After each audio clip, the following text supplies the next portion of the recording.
गरीब आलू पूरी बेचने वाली सास की बहू बनी स्टेशन मास्टर। ये देखो गोमती बहन, ये रही लड़के की तस्वीर। पंडित जी, लड़का तो अच्छा है लेकिन इनकी कुछ मांग तो नहीं है? ना जी ना गोमती बहन, निश्चिंत हो जाइए, लड़के वाले की 1 रुपए की भी मांग नहीं है। मगर लड़का ज्यादा पढ़ा लिखा नहीं है, सब्जी बेचता है और माँ रेलवे स्टेशन पर आलू पूरी बेचती है। कुल मिलाकर कमाता खाता परिवार है। तो बताइए, बात चलाऊं? जी पंडित जी, आप बात चलाइए। ठीक है, तो मैं बात करके बताता हूँ। अच्छा, नमस्कार। पंडित जी सीता के घर आ जाते हैं, जहाँ पुराने से मकान के आगे सुरेश सब्जी की रेड़ी लगा रहा था। माँ, सब्जियां छाट दी हो तो जल्दी से दे दो, आज रेडी लगाने में काफी लेट हो गया है। ले ये गवार फली और गोभी छाट दी है, इससे सजा, तब तक मटर गाजर छाट रही हूँ।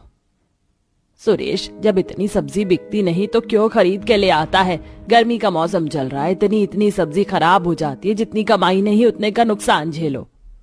माँ, क्या करूँ, अब बाजार में इतनी सब्जी वाले भर गए हैं, ज्यादा सब्जी बिकती ही नहीं है।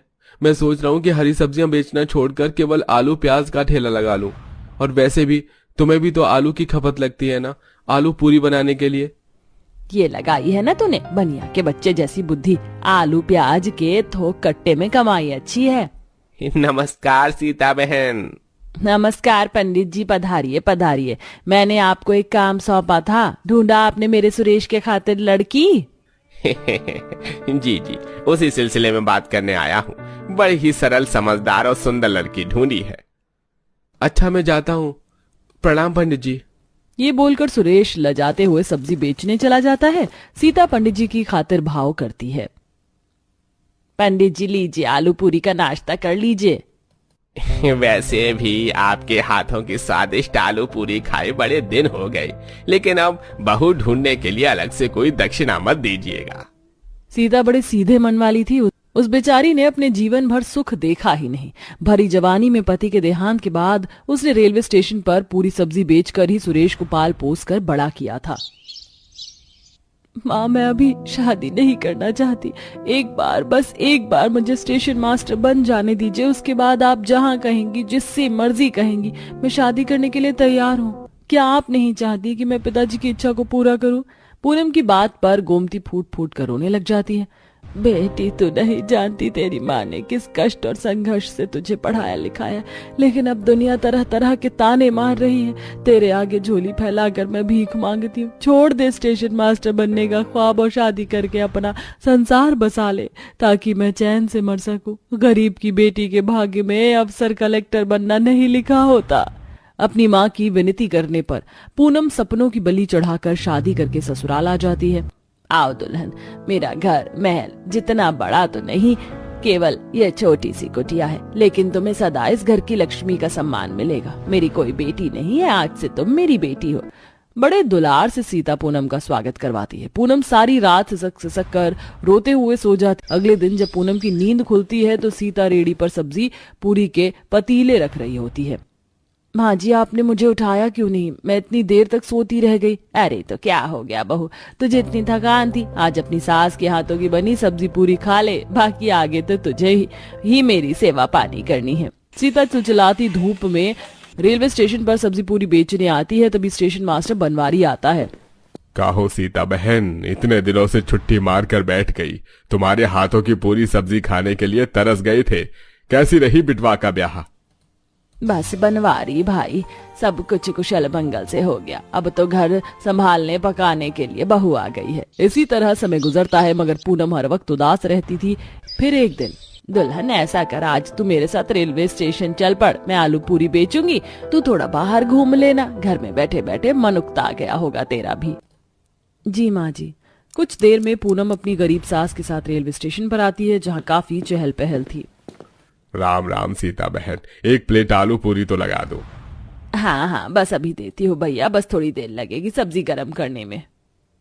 थोड़ा जल्दी कर दो सीता बहन, वो ट्रेन के आने का समय हो गया है ना। काका, ये काम तो मैं भी कर सकती हूँ। ट्रेन के आने और प्लेटफॉर्म से निकलने का समय ही तो कंप्यूटर पर चढ़ाना होता है, मैं कर दूंगी। अच्छा बेटिया, तो फिर जाओ, थोड़ी देर के लिए मेरा काम संभाल लो, मैं आया। पूनम ने अपनी माँ के कहने पर स्टेशन मास्टर बनने के जिस ख्वाब को देखना छोड़ दिया था, अब एक बार फिर उसके मन में ये ख्वाब फलने फूलने लगता है। उसकी टाइपिंग स्पीड देखकर स्टेशन मास्टर बनवारी उसकी प्रशंसा करता है। अरे सीता बहन, तुम्हारे घर में तो बड़ी ही पढ़ी लिखी बहू आई है। कितनी रफ्तार से टाइपिंग करती है। बिटिया, तुमने कंप्यूटर टाइपिंग का कोर्स किया है क्या? बस थोड़ा बहुत सीखा है काका। मैं भी स्टेशन मास्टर बनना चाहती थी, मगर फिर शादी हो गई। यही तो लोगों की मानसिकता है। देखो सीता बहन, मैं तजुर्बे से कहता हूँ, तुम्हारी बहू में कुछ कर गुजरने की बड़ी चाह है। इसकी पढ़ाई लिखाई को व्यर्थ मत करो, बनाओ इसे स्टेशन मास्टर। घर आकर सीता सुरेश आपस में सलाह मशवरा करती है। पूनम दोनों का खाना परोसती है। सुरेश जी, माँ जी खाना खाइए। बहू, तूने क्या सोचा? किस बारे में माँ जी? अरे स्टेशन मास्टर बनने के बारे में। पूनम, माँ और मैं, हम दोनों चाहते हैं कि तुम अपने सपने को पूरा करो। हम तुम्हें पूरा सहयोग देंगे। सुरेश जी, स्टेशन मास्टर बनना इतना आसान नहीं है। काफी खर्चा लगेगा। कंप्यूटर की कोचिंग लेनी पड़ेगी। एंट्रेंस की परीक्षा देने के लिए किताब भी बहुत महंगी आएगी। अरे बहू, जो भी खर्च लगेगा हम दोनों लगाएंगे ना। अभी तेरी गरीब सास की बूढ़ी हड्डी में बहुत जान बाकी है। और मैं भी सुबह के टाइम फेरी मार लूंगा तो बड़े आराम से 200-400 सुबह सुबह ही कमा लूंगा। और फिर शाम को भी तो सब्जी बेचूंगा तो 1000 रुपए की कमाई तो कहीं नहीं जाएगी। अपने सास पति के इतना साथ देने पर पूनम की आंखों में आंसू बहने लगते हैं। माँ जी, आज के दौर में न जाने कितने परिवारों में बहुएं दहेज की आग के झुलस जाती हैं, मगर मैं भाग्यशाली जो मुझे आप जैसा घराना मिला। सुरेश पूनम को किताबें खरीद कर ला देता है। पूनम दिन रात लगाकर एंट्रेंस का एग्जाम देने के लिए तैयारी में लग जाती है। वहीं बुजुर्ग सास तड़के सुबह आलू पूरी बनाकर भीषण कड़ी गर्मी में बेचने निकल जाती थी। आइए आइए, गर्मा गर्म स्वादिष्ट ताजी ताजी भंडारा आलू और पेट भर के पूरी खाइए भैया, केवल 50 रुपए में, 50 रुपए में। अम्मा, एक प्लेट आलू पूरी लगाना। बस अभी लगाती हूँ भैया जी। पसीने में तरबतर सास यात्रियों को आलू पूरी खिलाकर कमाई करती है। वही बहू अपना पूरा ध्यान केंद्रित करके कोचिंग क्लास करती है। हे भगवान, आज तो बड़ी जोर की गर्मी है। अरे 2 प्लेट आलू पूरी लगाना जरा। बस 2 मिनट ठहर जाओ बेटा, प्लेट धोकर ला रही हूँ।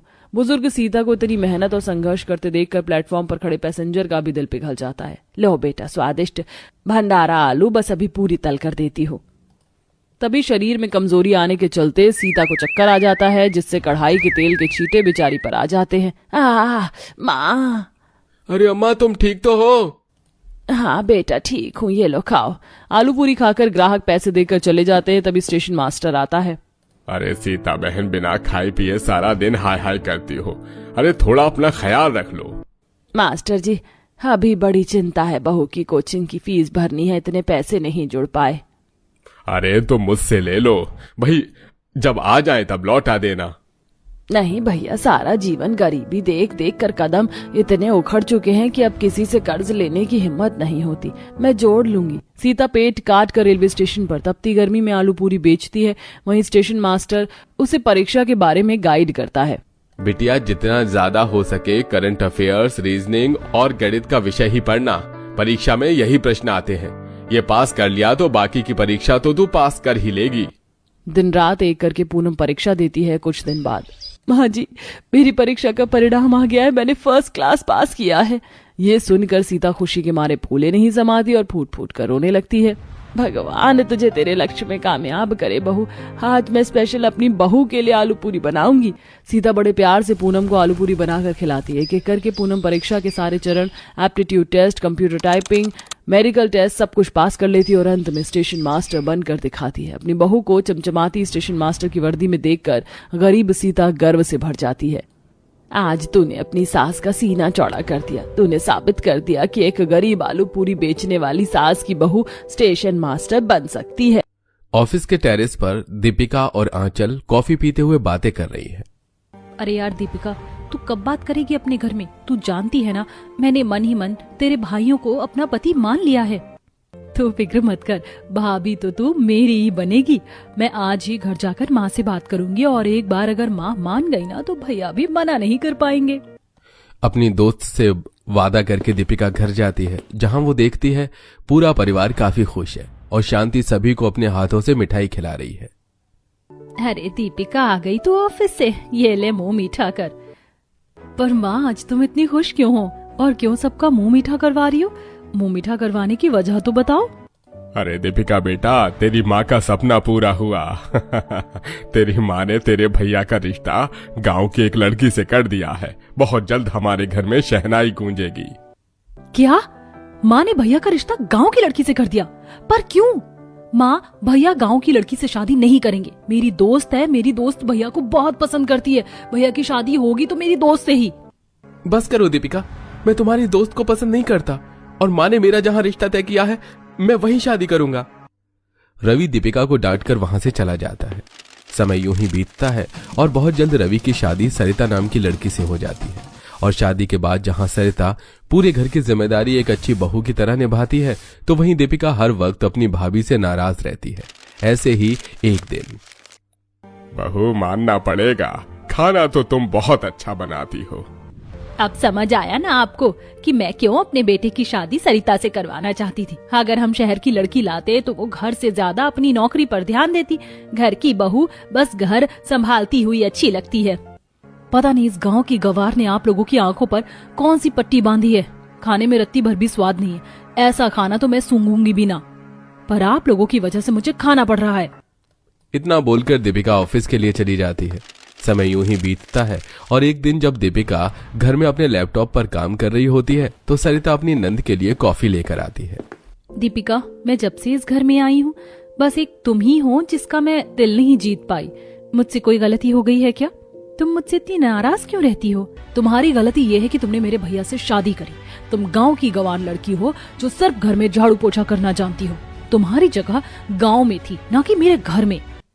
दीपिका अपनी भाभी को सुना ही रही होती है कि तभी वहां रवि आ जाता है और अपनी बहन की ऐसी बातें सुनकर उसे डांटने लगता है। दीपिका, अपनी भाभी से सोच समझकर बात किया करो, और वो मेरी बीवी है। अगर तुमने इसी तरह से मेरी बीवी की डिसरिस्पेक्ट करी तो मैं भूल जाऊंगा कि तुम मेरी छोटी बहन हो। भैया, मैं देख रही हूँ जब से ये चुड़ैल आई है आप और पूरा परिवार हर समय मुझे ही सुनाता रहता है। मुझे इस घर में रहना ही नहीं है। देख रही हूँ तुम भी, सब कुछ तुम्हारी वजह से हो रहा है। तुम हो इस घर के कलेश की जगह। दीपिका की ऐसी बेरुखी देख सरिता की आंखों में आंसू आ जाते हैं और वो वहां से चली जाती है। समय यूं ही बीतता है और एक दिन किसी काम से दीपिका ऑफिस ट्रिप पर पहाड़ों पर जाती है, जहां वो आंचल के पीछे जाती है उसे मनाने के लिए।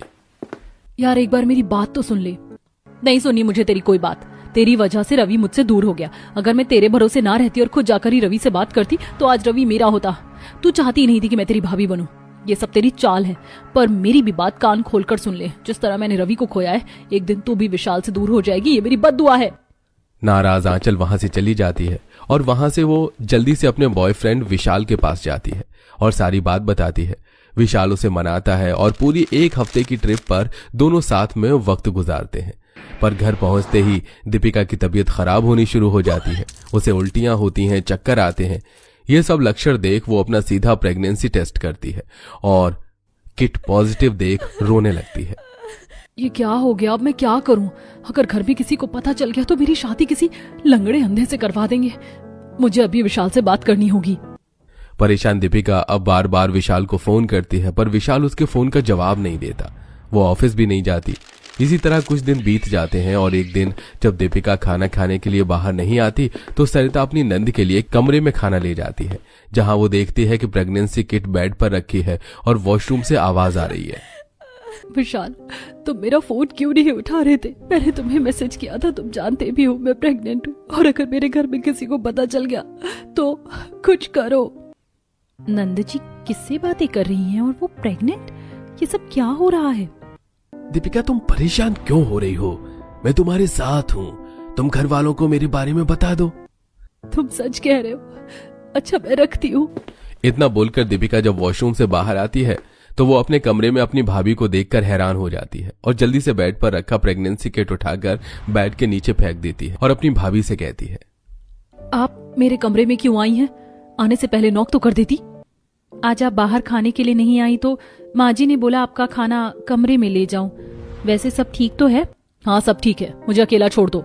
सरिता बिना कुछ बोले खाना देकर वहां से चली जाती है। इसी तरह 2 दिन बीत जाते हैं और तबीयत खराब होने की वजह से दीपिका आगे भी कई दिन ऑफिस नहीं जाती और ना ही कमरे से बाहर आती है, जिस वजह से अब सरिता को घबराहट होने लगती है और वो अपनी नंद के कमरे में जाती है, जहां वो फोन पर बातें करते हुए रो रही थी। वैशाली तुम कैसी बातें कर रहे हो?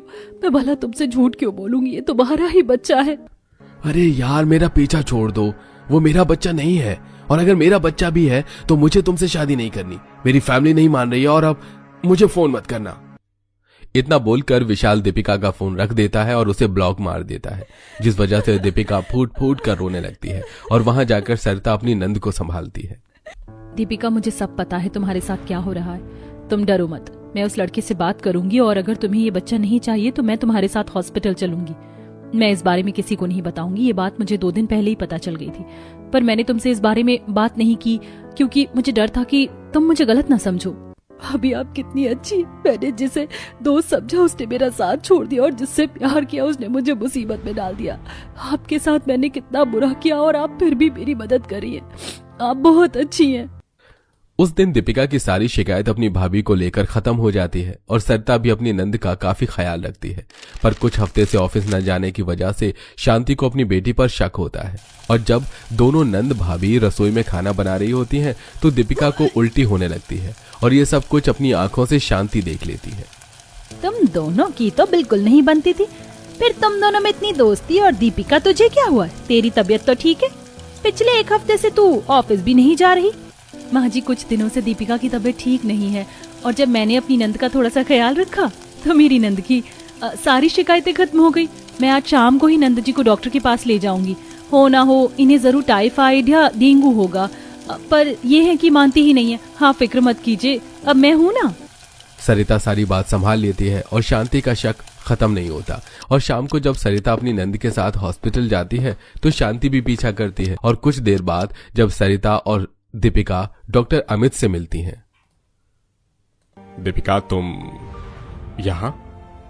तुम तो किसी बड़ी कंपनी में जॉब कर रही थी और तुम प्रेग्नेंट हो। तुमने शादी कब की? दीपिका, तुम डॉक्टर अमित को जानती हो? हाँ भाभी, मैं और अमित स्कूल फ्रेंड हैं और आज कई सालों बाद मिल रहे हैं और मेरी शादी नहीं हुई बल्कि मुझे धोखा मिला है। अब रोते हुए दीपिका सारी बात डॉक्टर अमित को बताती है और ये सब कुछ बाहर खड़ी शांति सुन रही होती है, जिसके बाद डॉक्टर अमित सलाह देते हुए दीपिका से कहता है, विशाल ने तुम्हारे साथ बिल्कुल भी सही नहीं किया है, पर तुम खुद को अकेली मत समझो। मैं आज भी तुमसे प्यार करता हूं और तुम्हारा ही इंतजार कर रहा हूं। अगर तुम मुझसे शादी कर लोगी तो मैं तुम्हारे बच्चे को भी अपना लूंगा, और अगर तुम मुझसे शादी नहीं भी करोगी तो भी मैं तुम्हारे बच्चे को अपना नाम दूंगा और मैं अपने घर वालों को समझा दूंगा। बस तुम हाँ कर दो। माफ कर दो अमित, 5 साल पहले मैंने तुम्हारे प्यार को ठुकरा कर विशाल को चुना, पर आज मुझे समझ आ रहा है मैंने हमेशा अपनी जिंदगी में गलत कदम उठाए हैं, पर आज मैं तुम्हें अपनाकर अपनी जिंदगी का सही फैसला लेना चाहती हूँ।